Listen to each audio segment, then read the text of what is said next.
교과서에 담긴 모든 전래동화와 교과서 논술활동으로 엮은 교과서 전래동화 1학년 2학년 들어가는 말 굽이굽이 아름다운 산을 넘어 뱃사공에 구수한 노랫소리를 담아 나르는 강을 건너 대대손손 이어져 온 우리 옛 이야기. 우리 옛 이야기는 초등학교 전 과정 속에 빠지지 않고 등장합니다. 하지만 교과서에서 다루고 있는 옛 이야기는 모든 내용을 다 보여주지 않고 일부분만을 소개하고 있거나 선생님이 학생들에게 들려주는 형식으로 구성되어 있습니다. 그래서 교과서에 등장하는 옛 이야기를 미리 알고 있으면 훨씬 더 쉽게 교과 과정을 이해할 수 있을 것입니다. 교과서 전래 동화에는 어린이들이 좀 더 쉽고 재미있게 교과서 내용을 이해할 수 있도록 1학년부터 6학년까지 초등학교 교과서에 수록된 옛 이야기를 모두 골라 실었습니다. 또한 이야기에 어울리는 교과서 논술활동을 넣어 더욱 알차게 구성하였습니다.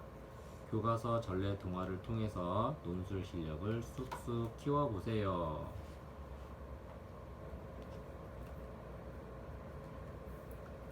호랑이 형님. 아주 먼 옛날 높은 산으로 첩첩 둘러싸인 깊은 산골에서 어머니를 모시고 사는 총각이 있었어요. 부지런한 총각은 나무를 판 돈으로 근근히 살아갔어요. 총각은 가난해서 나이 30이 넘도록 장가도 못 갔어요.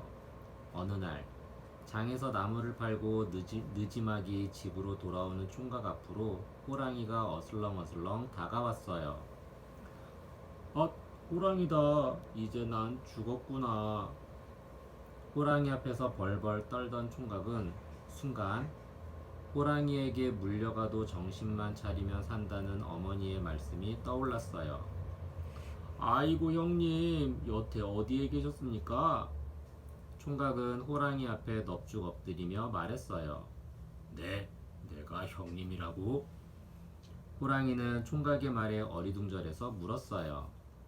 오래전 산에 나무를 하러 간 형님이 집에 돌아오지 않아서 죽은 줄 알고 있었습니다. 그런데 며칠 전 어머니의 꿈속에 형님이 나타나 호랑이로 변해 집에 돌아올 수 없다고 말했답니다. 꿈이 사실이었군요. 총각은 터무니없는 거짓말을 주절주절 늘어놓았어요. 세상에, 내가 사람이었다고? 호랑이는 총각의 말이 어이가 없었지만 호기심이 생겨 가만히 듣고 있었어요. 아이고, 비록 형님이 호랑이로 변했지만 옛 모습은 그대로 남아있군요. 어머니는 지금도 형님을 그리워하며 날마다 울고 계세요. 이제 저와 함께 집으로 돌아가요, 형님. 어머니의 이야기를 듣자 호랑이의 눈에 글썽글썽 눈물이 맺혔어요. 아우야, 이런 모습으로 찾아뵈면 어머니께서 얼마나 놀라시겠니? 나는 가끔 먼 발치에서 어머니를 뵐 테니 네가 어머니를 잘 모시렴. 한동안 멍하게 있던 호랑이는 시름시름 돌아갔어요. 그날 이후 호랑이는 가끔씩 총각의 집 앞에 토끼, 멧돼지, 사슴을 물어다 놓고 갔어요. 아, 호랑이가 어머니께 드리라고 짐승을 잡아놓고 갔구나. 총각은 호랑이에게 거짓말한 것이 몹시 미안했어요. 총각은 지나가다 가끔 호랑이를 만났지만 조금도 무섭지 않았어요. 총각과 호랑이는 진짜 형제처럼 사이좋게 지냈어요. 총각은 호랑이 덕분에 살림 형편이 점점 나아졌어요. 세월이 흐르자 나이 드신 어머니가 돌아가셨어요. 총각은 어머님의 초상을 치른 뒤 호랑이를 찾아갔어요. 형님, 어머님이 돌아가셨어요. 어머님이 돌아가셨다고? 이 불효자 걱정 때문에 어머님이 일찍 돌아가셨구나. 호랑이는 죄책감에 서글프게 울었어요. 총각은 호랑이를 데리고 어머님의 무덤을 찾아갔어요.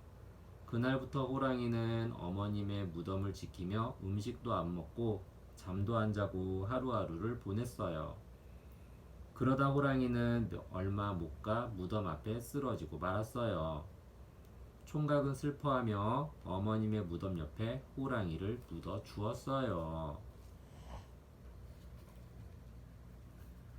콩 한 알과 송아지. 옛날 어느 마을에 예쁜 세 딸을 둔 부잣집 영감이 살았어요. 어느 날 아버지는 세 딸을 불러 모아놓고 콩을 한 알씩 나눠주며 말했어요. 얘들아, 나눠준 콩으로 내년 할아버지 생신 선물을 직접 마련해 보아라. 세 딸은 어리둥절해하며 밖으로 나왔어요. 아니, 이까지 콩 한 알로 어떻게 할아버지의 생신 선물을 마련하라는 거지?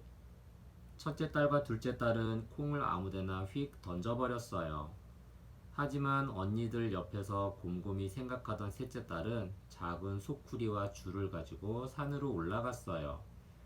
셋째 딸은 줄로 맨 소쿠리 안에 콩을 넣고 꿩이 날아오기를 기다렸어요. 마침 꿩이 콩을 먹기 위해 소쿠리 안으로 날아들자 재빨리 줄을 잡아당겨 꿩을 잡았어요. 후후, 꿩을 잡았으니 이제 장에 나가 팔기만 하면 되겠네. 시장에 간 셋째 딸은 꿩을 팔아 병아리 한 쌍을 샀어요. 지극정성으로 키운 병아리는 이미 닭이 되어 날마다 달걀을 낳았어요. 어미닭이 품은 달걀에서 병아리가 나오고 병아리는 또 어미닭이 되어 달걀을 낳았어요. 셋째 닭은 시장에 나가 닭을 팔고 받은 돈을 차곡차곡 모았어요. 시간이 흘러 드디어 할아버지의 생신날이 다가왔어요. 얘들아, 할아버지의 생신 선물을 가져오너라. 아버지의 말에 첫째 딸과 둘째 딸은 꿀먹은 벙어리처럼 아무 말도 못하고 고개를 떨구었어요. 바로 그때 셋째 딸이 송아지 한 마리를 끌고 집 안으로 들어섰어요. 생일잔치에 모인 사람들은 깜짝 놀라 웅성웅성 얘기를 주고받았어요. 셋째야, 이게 어떻게 된 일이니?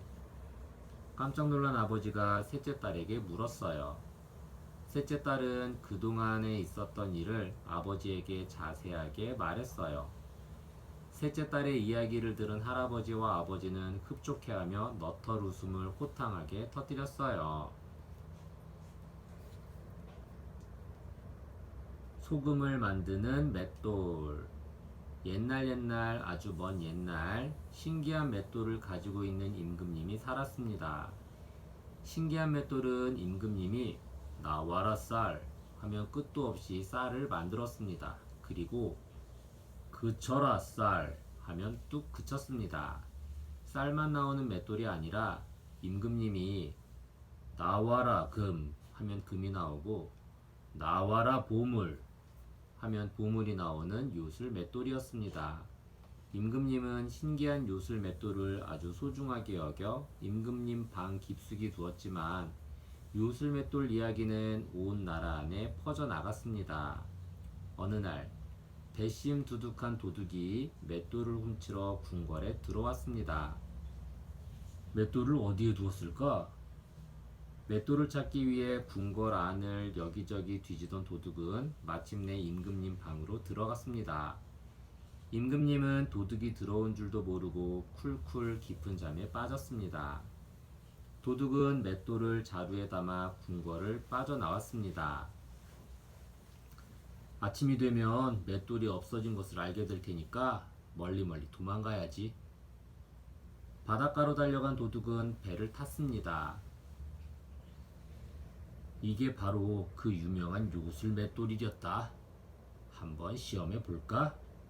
나와라 금! 도둑이 소리치자 맷돌에서는 금이 쏟아져 나왔습니다. 우와, 정말 요술 맷돌이잖아. 그쳐라 금! 거짓말같이 맷돌이 멈췄습니다. 도둑은 꿈만 같아서 자기의 볼을 꼬집어 보았습니다. 아야! 세상에 부러울 것이 없군. 값비싼 소금을 팔아서 부자가 되어야겠다. 나와라 소금! 맷돌에서는 쉴 새 없이 소금이 쏟아져 나왔고 소금은 금세 배 안에 가득 찼습니다. 하지만 욕심 많은 도둑은 멈추지 않았습니다. 하얀 소금이 배 안에 수북이 쌓이자 갑자기 배가 기우뚱거리기 시작하였습니다. 깜짝 놀란 도둑은 그쳐라 소금! 이라는 말을 잊어버렸습니다. 마침내 맷돌은 배와 함께 바닷속으로 가라앉고 말았습니다. 그렇지만 요술 맷돌은 바닷속에서도 쉬지 않고 돌았습니다. 바닷물이 짠 이유는 지금도 옛날에 가라앉은 맷돌에서 쉬지 않고 소금이 나오기 때문이랍니다. 냄새 맡은 갑. 옛날 어느 욕심 많은 영감이 장터에 주막을 차렸어요. 주막에서는 언제나 구수한 국밥 냄새가 풀풀 퍼져 나왔어요. 와, 국밥 냄새가 좋군. 출출한데 국밥이나 먹고 가야겠군.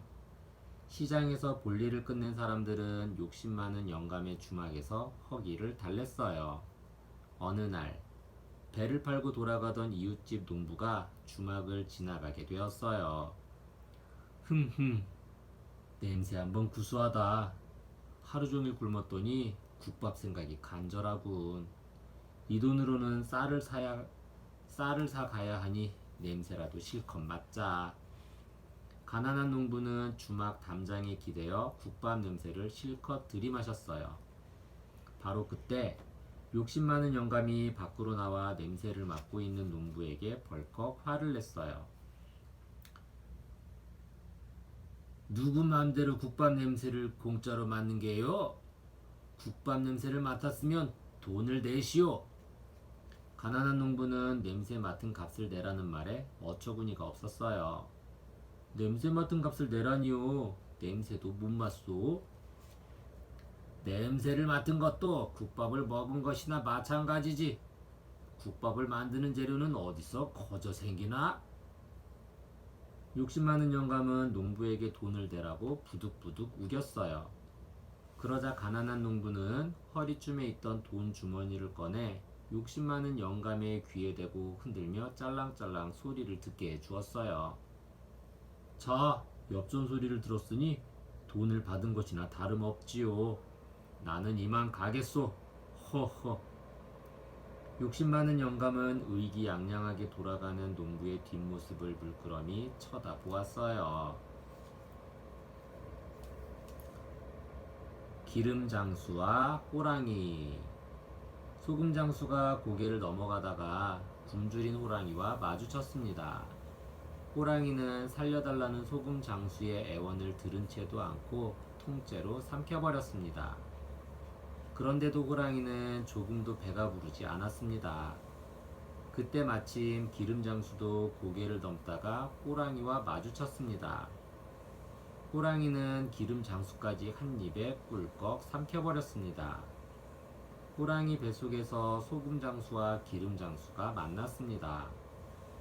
나는 소금장수인데 당신은 누구요? 나는 기름장수요. 여길 빠져나가야 할 텐데. 먼저 불이나 켜고 살펴봅시다. 두 사람은 호랑이 뱃속을 살펴보려고 등잔불을 켰습니다. 그때 갑자기 호랑이가 벌떡 일어나는 바람에 등잔이 엎어졌습니다. 아, 뜨거워라! 아이고, 호랑이 죽네! 깜짝 놀란 호랑이는 펄쩍펄쩍 뛰며 소금장수와 기름장수를 토해내고 허겁지겁 달아났습니다. 요술 항아리. 옛날 옛적에 하루에도 몇 번씩 들과 산을 오가며 김을 메고 나무를 해 나르는 부지런한 농부가 있었습니다. 농부는 나달나달해진 옷 한 벌과 엄지발가락이 쑥 빠져나오는 낡은 집신 한 켤레로 여름도 나고 겨울도 났습니다. 그렇게 한 푼 두 푼 부지런히 돈을 모아 드디어 밭을 샀는데 알고 보니 그 밭은 울쑥불쑥 돌밭이었습니다. 그날도 농부는 새벽부터 땀을 뻘뻘 흘리며 호미로 돌을 골라내고 있었습니다. 한참을 일하는데 챙 하는 소리와 함께 호미 끝에 무언가 부딪히는 느낌이 들었습니다. 이상하게 여긴 농부가 조심조심 땅을 파보니 사람도 들어갈 만큼 커다란 항아리가 묻혀 있었습니다. 누가 항아리를 밭에 버렸지? 일을 끝낸 농부는 항아리 안에 호미를 넣고 집으로 향했습니다. 다음 날 아침, 농부는 항아리 속에 넣어둔 호미를 꺼내 밭으로 나가려고 했습니다. 그런데 농부가 호미를 꺼낸 뒤 항아리를 들여다보니 똑같은 호미가 하나 더 들어 있었습니다. 거참 희한한 일일세. 고개를 갸웃거리던 농부가 혹시나 싶어서 엽전 하나를 항아리 안에 넣었다가 꺼냈더니 글쎄 항아리 안에 똑같은 엽전이 또 있는 게 아니겠어요. 신이 난 농부가 항아리 속에 엽전을 넣었다 꺼내면 또 엽전이 들어있고 넣었다 꺼내면 또 들어있고 농부는 금세 큰 부자가 되었습니다. 농부가 벼락부자가 되었다는 소문을 듣고 욕심쟁이 영감이 찾아왔습니다. 여보게, 난 자네를 생각해서 싼값에 밭을 팔았네. 네, 어르신. 킁. 근데 말이야, 난 항아리는 팔지 않았어. 내 밭에서 나온 내 항아리 돌려주게. 에헴. 안 됩니다, 어르신. 그 항아리는 제 것입니다요.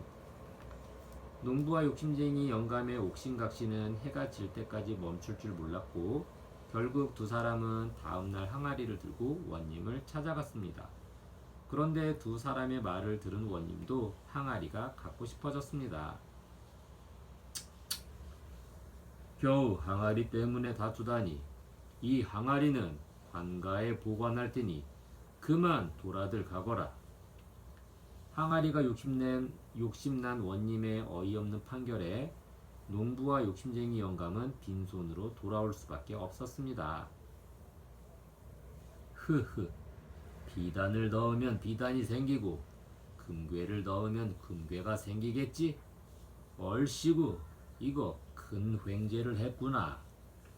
자기 집 대청에 항아리를 옮겨놓은 원님은 입이 해벌쭉해서는 방으로 들어갔습니다. 마침 대청을 지나던 원님의 아버지가 항아리를 보았습니다. 누가 항아리를 여기 뒀어? 뭐 맛있는 거라도 들었나?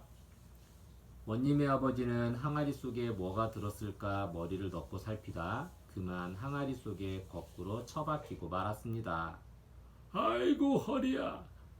걔 누구 없느냐? 아범아! 아버지의 비명을 들은 원님이 깜짝 놀라 달려왔습니다. 어서 날 꺼내지 않고 뭐 하는 게야?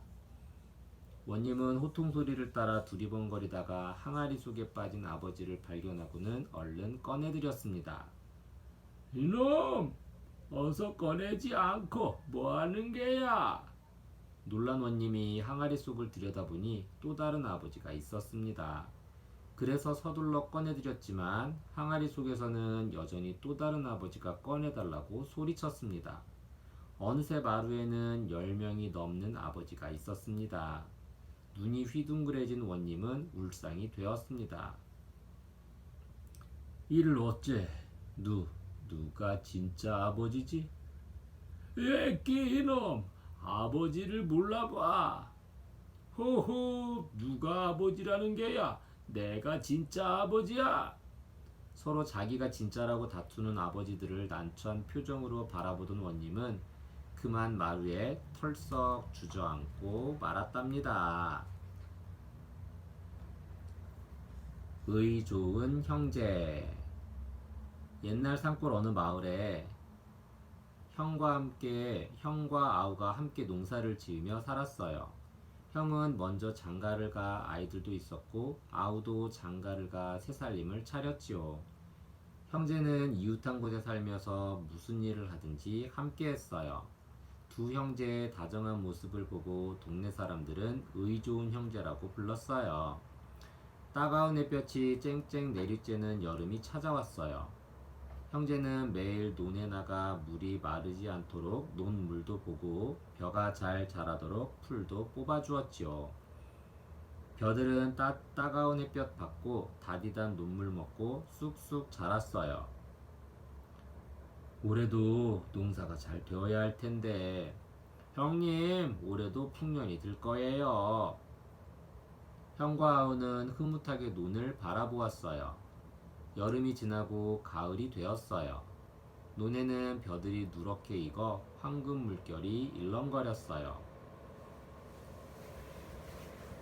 오늘 끝내야 하니 어서 일을 시작하자. 네, 형님. 아우야, 그렇게 하는 게 아니야. 낫을 벼 밑에다 이렇게 바짝 대고 앞으로 쑥 잡아당겨야지. 형님은 정말 모르는 게 없네요. 하하하. 형제는 노래를 부르며 부지런히 벼 베기를 시작했어요. 아우야, 누가 빨리 벼를 베나 시합할까? 당연히 형님이 빨리 베겠지요. 그렇지만 오늘은 저도 지지 않을 거예요. 쓱쓱 벼 베는 소리에 흥이 저절로 났지요. 형제는 해가 뉘엿뉘엿 지기 시작할 무렵에야 벼를 다 뱄어요. 형과 아우는 잘 마른 벼단을 차곡차곡 쌓았어요. 형과 아우의 낯가리 높이는 똑같았지요. 낯가리, 나달이 붙은 곡식을 그대로 쌓은 덤이에요.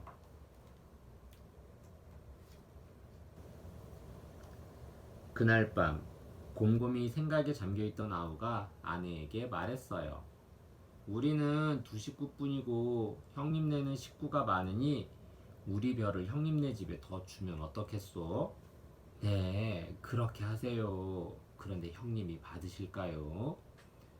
걱정 말아요. 나한테 좋은 생각이 있어요.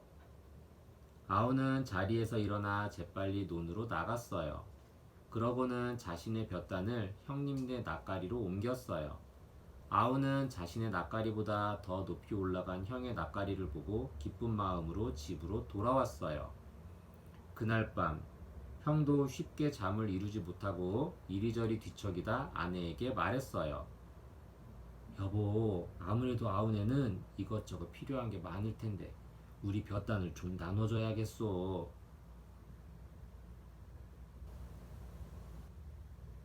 좋은 생각이에요. 당신이 얼른 가서 볕단을 갖다 놓으세요.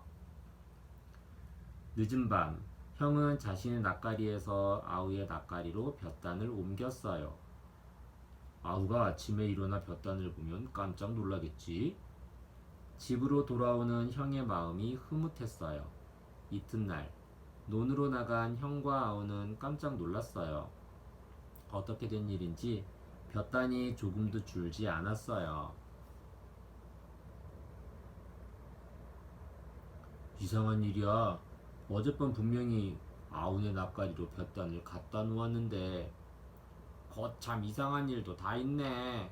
형님네 낯가리가 우리 낯가리보다 더 높았는데 왜 똑같아졌을까? 오늘 밤에 볕단을 더 많이 옮겨놔야지. 형과 아우는 아무리 생각해도 그 까닭을 알 수 없었어요. 그날 밤, 형과 아우는 또다시 볕단을 나르기 시작했어요. 달도 없는 캄캄한 밤에 볕단을 나르던 형과 아우가 쿵 하고 부딪혔어요. 아이코, 아, 이 밤중에 누군데 남의 논에서 어슬렁거리는 거요? 형과 아우는 목소리를 듣고 서로를 알아보았어요. 형제는 그제야 어떻게 된 일인지 알 수 있었지요. 형님, 고맙습니다. 내가 더 고맙지. 아우도 필요한 게 많을 텐데 내 생각을 더 해주다니. 그 뒤로도 형과 아우는 늘 서로 도우며 오래도록 행복하게 살았대요. 쇠붙이를 먹는 불가사리. 옛날 깊은 산골 외딴 집에 혼자 사는 아주머니가 있었어요. 전쟁 때문에 남편과 아이들을 잃은 아주머니는 삭바느질을 하며 외롭게 지냈지요. 아주머니는 무기로 사용되는 쇠를 무척 싫어했어요. 어느 날 아주머니는 밥풀을 뭉쳐 인형을 만들었어요. 아주머니는 인형에 불가사리라는 이름을 지어주고 노래를 불러주었어요. 밥풀떼기 불가사리야, 어서 자라서 쇠를 먹고 자라서 죽지 말고 자라서 모든 쇠를 다 먹어치워라. 그러자 기적 같은 일이 벌어졌어요. 불가사리가 꼼지락꼼지락 움직이더니 바늘쌈에 꽂혀있는 바늘을 하나씩 오독오독 씹어먹었어요. 아주머니는 깜짝 놀랐지만 그 모습이 귀여워 가위도 주었어요. 불가사리는 칼, 쇠스랑, 도끼 등 쇠로 된 것은 남김없이 먹으며 무럭무럭 자랐어요. 집안에 더 이상 쇠로 만든 물건이 보이지 않자 불가사리는 산 아래 마을로 내려가 닥치는 대로 쇠를 먹어치웠어요.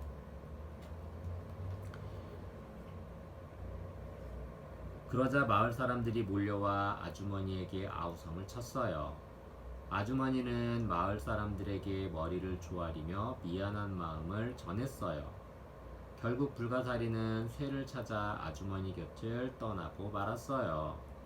불가사리가 지나간 마을에는 쇠가 남아나질 않았지요. 그러던 어느 날 나라에 외적이 쳐들어왔어요. 불가사리는 쇠의 냄새를 맡고 싸움터로 갔어요. 외적들은 커다란 불가사리를 보고 마구 화살을 쏘아댔어요. 하지만 불가사리는 활에서 쇠만 쏙쏙 뽑아먹고 슝슝 날아오는 대포알도 와구와구 씹어먹었어요. 그러고는 칼과 창, 심지어 대포까지 먹어버렸어요. 와드득 와드득. 외적들은 불가사리 때문에 혼비백산에서 모두 달아났어요. 우와, 불가사리 덕분에 외적들이 물러갔다. 불가사리 만세! 사람들은 입을 모아 불가사리를 칭찬했어요. 나라 안에서 불가사리의 인기가 날로 높아졌어요. 그러자 임금님은 불가사리를 시기에 없애려고 했어요. 여봐라, 불가사리를 잡아들여라.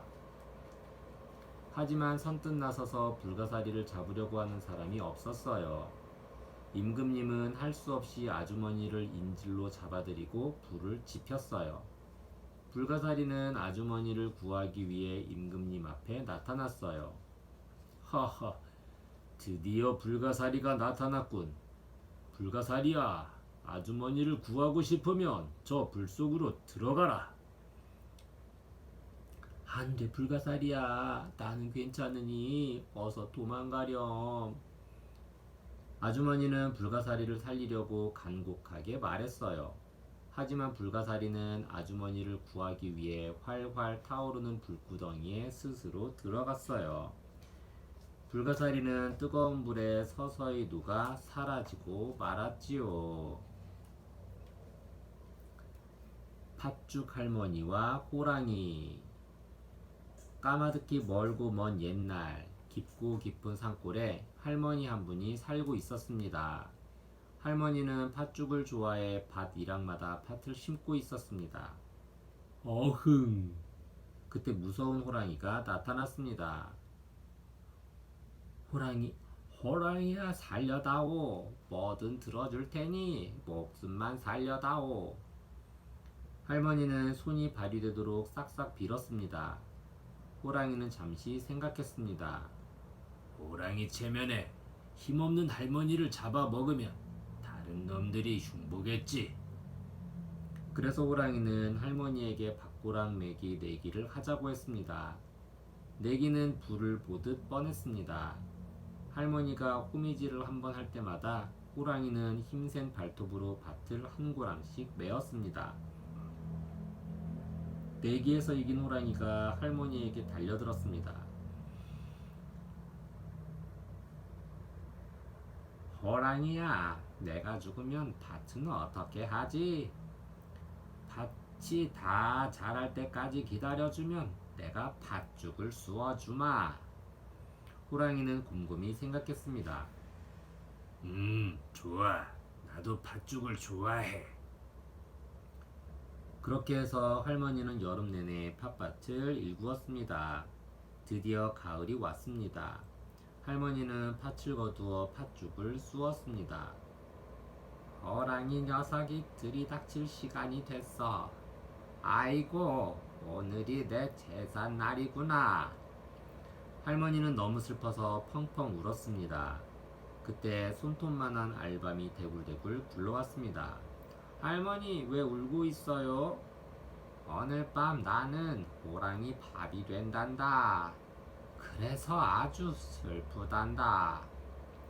팥죽 한 그릇만 주시면 호랑이가 할머니를 못 잡아먹게 해드릴게요. 할머니는 속는 셈 치고 팥죽 한 그릇을 퍼주었습니다. 이번엔 어디선가 자라가 슬금슬금, 개똥이 미끌미끌, 송곳이 콩콩콩콩 다가왔습니다. 저희도 팥죽 한 그릇 주시면 호랑이가 할머니를 못 잡아먹게 해드릴게요.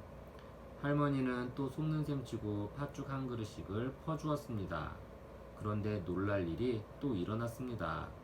절구와 절구꽁이가 뒤뚱뒤뚱, 멍석이 도르르, 지게가 공중공중 부엌으로 들어오는 것이었습니다. 할머니는 또 팥죽 한 그릇씩을 퍼주었습니다. 어느새 해가 지고 밤이 되었습니다. 호랑이가 부엌으로 쓱 들어왔습니다. 할멈, 약속한 대로 내가 왔지. 할머니는 부엌문 뒤에 꼭꼭 숨어 있었습니다. 그래, 팥죽을 주마.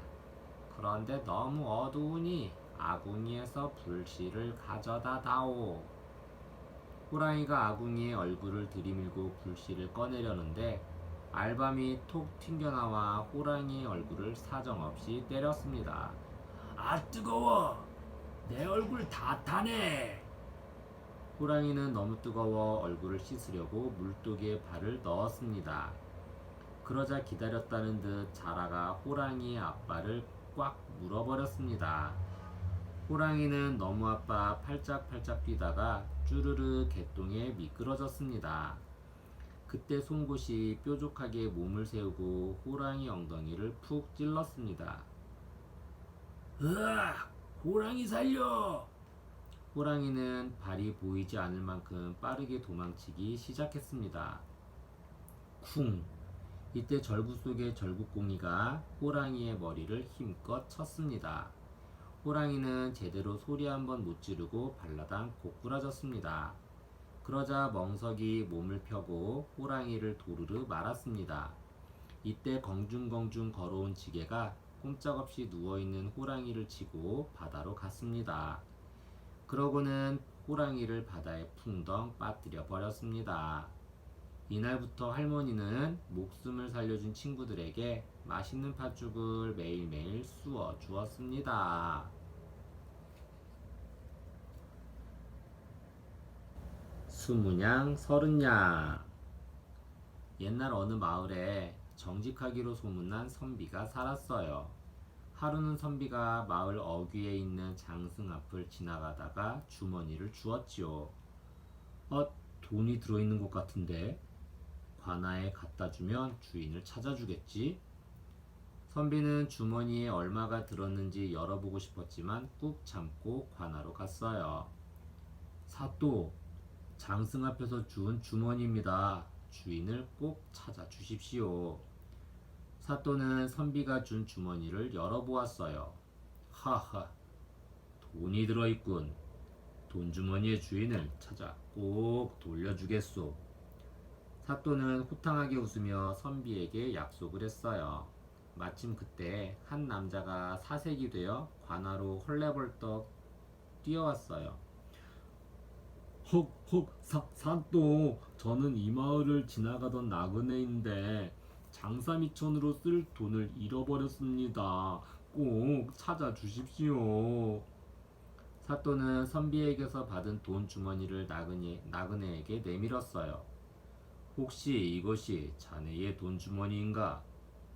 아이고, 사또, 맞습니다. 제 돈 주머니입니다. 돈 주머니를 본 나그네는 너무 기뻐서 얼굴에 화색이 돌았어요. 사또 옆에 서 있던 선비도 빙그레 미소를 지으며 나그네를 쳐다보고 있었지요.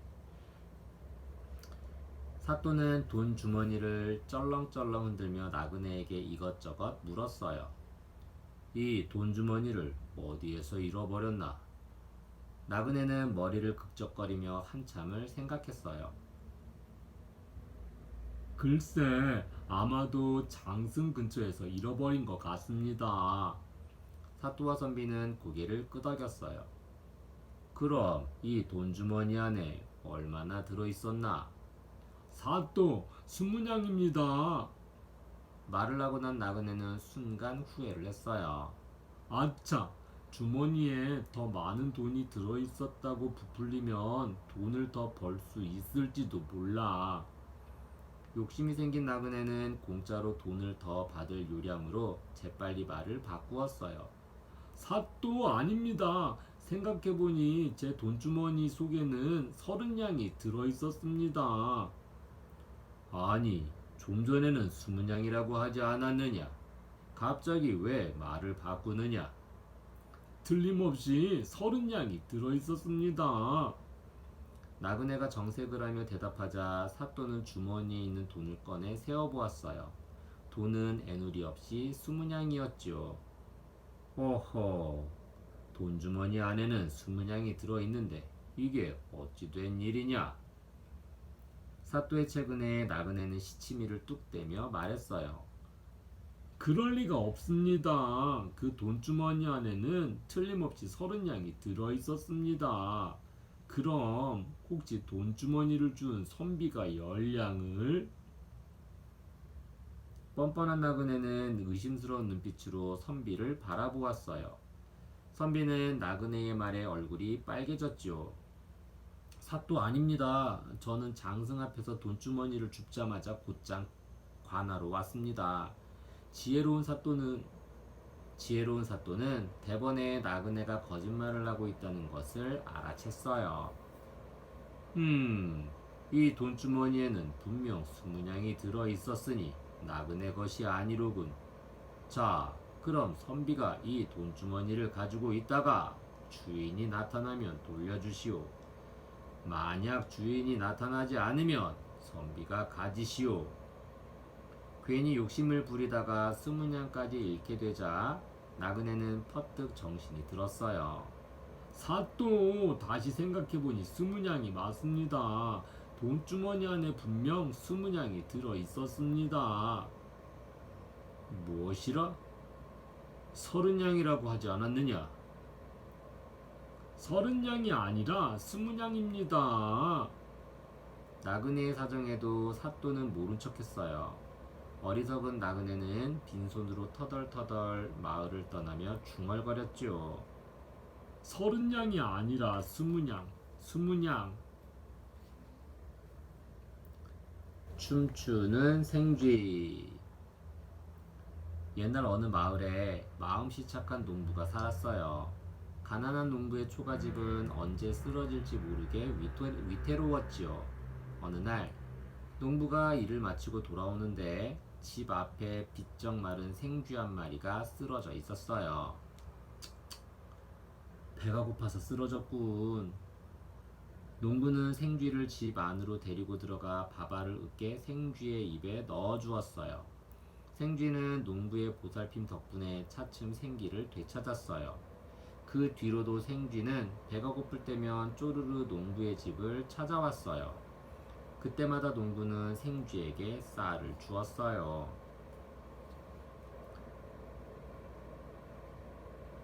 자네 살림도 넉넉하지 않은데 그만 주게. 이웃 사람들은 가난한 농부를 생각해서 쥐에게 더 이상 쌀을 주지 말라고 말렸어요. 하지만 마음씨 착한 농부는 아랑곳하지 않았지요. 그러던 어느 날 농부를 찾아온 생쥐는 쌀도 먹지 않고 뱅글뱅글 돌며 춤을 추었어요. 하하, 세상에, 생쥐가 춤을 추다니 정말 신기하군. 생쥐는 쌀이 문 밖을 나가며 춤을 추었어요. 그 모습이 신기해 농부도 쥐를 따라 집 밖으로 나갔지요. 바로 그때 농부의 초가집이 폭삭 내려앉아 버렸어요. 아, 네가 날 살렸구나. 농부는 생쥐가 자신을 살리려고 춤춘 것을 알고 고마워했어요. 소가 된 게으름뱅이. 옛날에 아주 게으른 사람이 살았습니다. 남들이 부지런히 일할 때도 시원한 나무 그늘에 누워서 낮잠만 쿨쿨 잤습니다. 그러던 어느 날 게으름뱅이는 한 할아버지를 만났습니다. 할아버지가 만드는 것이 뭐예요? 보면 모르냐? 탈을 만들고 있잖냐? 할아버지는 소머리 모양의 탈을 건네주었습니다. 심심했던 게으름뱅이는 그 탈을 넓적 받아 뒤집어 썼습니다. 그러자 신기한 일이 벌어졌습니다. 탈을 쓰자마자 게으름뱅이가 소로 변하고 말았습니다. 소가 된 게으름뱅이는 할아버지에게 이끌려 장터로 갔습니다. 할아버지는 어느 농부에게 소를 팔면서 귓속말로 속삭였습니다.